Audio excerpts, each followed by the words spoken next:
The PMX65 and 85 are versatile and powerful plasma systems. They are designed to use either handheld or mechanized torches for cutting and gouging metal. The systems are easy to set up and operate, but please be sure to follow all safety instructions mentioned in the operator manual or illustrated on the label on top of the system. It is extremely important that operators fully understand and follow prevention methods to guard against electrical shock and to protect skin, ears, lungs, and eyes. Since there are so many variables in setting up these systems for mechanized applications, this video will focus on manual operation with the 75-degree handheld torch. Occasionally, the 15-degree handheld torch will be shown when the operating technique differs. Setting up the PMX65 or 85 for hand cutting operation can be done in 6 easy steps. First, check the proper installation of the torch consumables by unscrewing the retaining cap to remove the consumable parts within. Replace the parts by first inserting the nozzle, then the electrode, followed by the swirl ring. Screw the retaining cap on until finger tight. Do not over-tighten, as the consumables may become damaged and interfere with proper operation. Second, connect the torch lead to the front of the power supply. Third, pull back the quick release collar on the gas hose and connect it to the quick disconnect fitting. If the fitting does not match the hose collar, then the appropriate fitting will need to be installed. The gas can be bottled nitrogen, bottled air, or compressed air. Air should be filtered to remove all dirt, water, and oil because contaminants can damage the power supply, the torch, and consumable parts. The minimum gas pressure is 85 psi or 5.8 bar and should not exceed 135 psi or 9.3 bar. Fourth, attach the work clamp to the power supply and securely to the workpiece. Rust, paint, or coatings must be removed to ensure that the clamp has good electrical contact. The work clamp should never be attached to the portion of the metal that will fall away. Fifth, plug the power cord into the proper receptacle, then power on the system. The power lamp on the front of the system illuminates. However, depending on the model, a plug may not be attached to the power cord. If the installation of a plug is required or the system is to be hardwired to a power source, the work must be done by a licensed electrician. For input voltage requirements, the data plate on the back of the system or operator manual has more information. Sixth, set the mode switch to the second setting for plate cutting. We will review the other settings momentarily. The PMX65 and 85 models are designed to sense the incoming air pressure, torch type, torch lead length, and mode of operation, and then automatically adjust the air pressure. This feature, which we refer to as Smart Sense technology, ensures that the system is getting optimal airflow, which will result in better cut quality and prolonged consumable part life. In the event that you want to manually adjust the air pressure for a particular application and not use the default feature, please refer to the operator manual for more information. We are now ready to begin cutting. For full cutting power, turn the amperage knob to the maximum value. If cutting thin metal, the amperage may be lowered for improved consumable life, cut quality, and for less smoke. To perform an edge start, hold the torch vertically just off the edge of the workpiece. Flip the safety trigger forward and press the red torch trigger. Avoid unnecessary starts because they reduce nozzle and electrode life. The pilot arc transfers to the workpiece and becomes the cutting arc.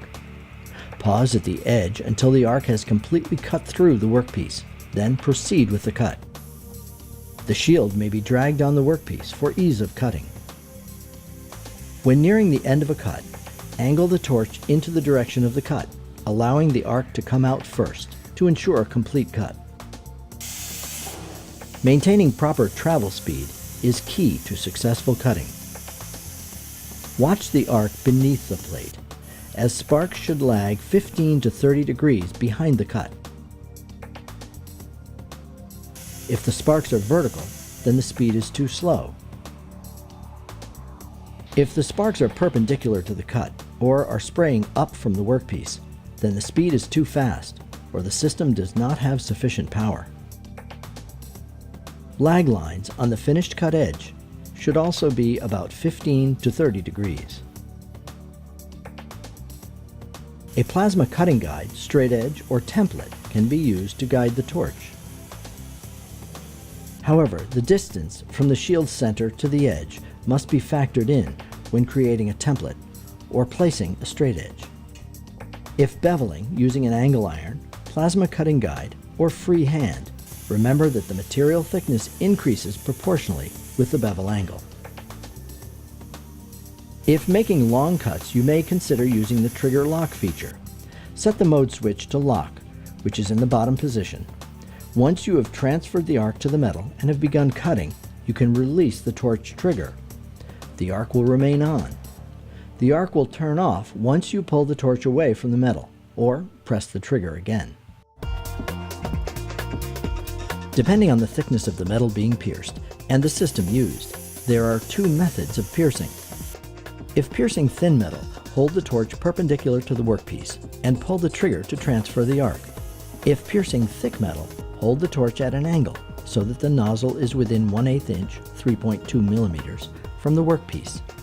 Pull the trigger to start the arc. Then slowly rotate the torch to an upright position.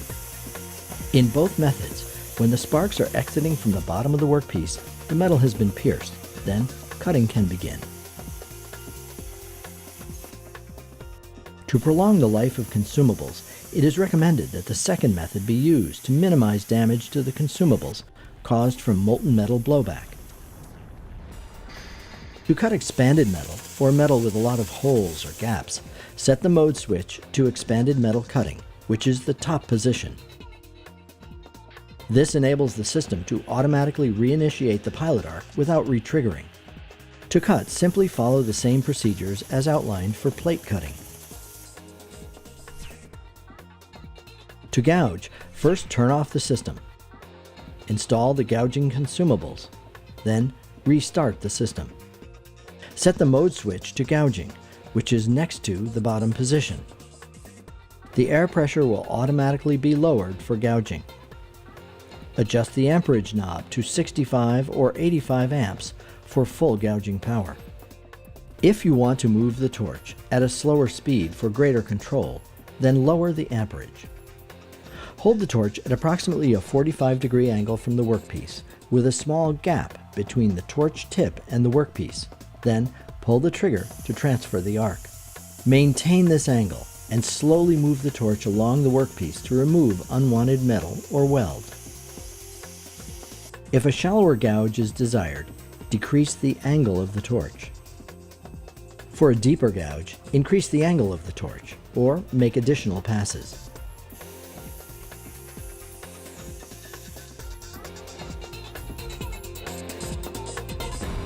Cut quality and consumable life are two very important factors for operators. To ensure that the torch consumables last as long as they are designed to last and perform to hypertherm specifications, follow the instructions in this video. Refer to the operator manual for more information and follow proper maintenance procedures. A number of factors determine how long consumables last: air quality, piercing technique, length of average cut, operator skill, material thickness, and material type each plays a role. Reduced system performance and cut quality are often caused by poor air quality, so be sure to maintain clean, dry, oil-free air. Hypertherm offers a variety of accessories designed to enable you to get more out of your PowerMax and to protect your investment. These include air filters, plasma cutting guides, leather torch sheathing, system dust covers, face shields, gloves, consumable kits, and carts. For more information about any Hypertherm products, please contact an authorized distributor or visit our website at www.hypertherm.com. Please register your system online at www.hypertherm.com. powermax.com/register. Thank you from all of us at Hypertherm for purchasing a PowerMax.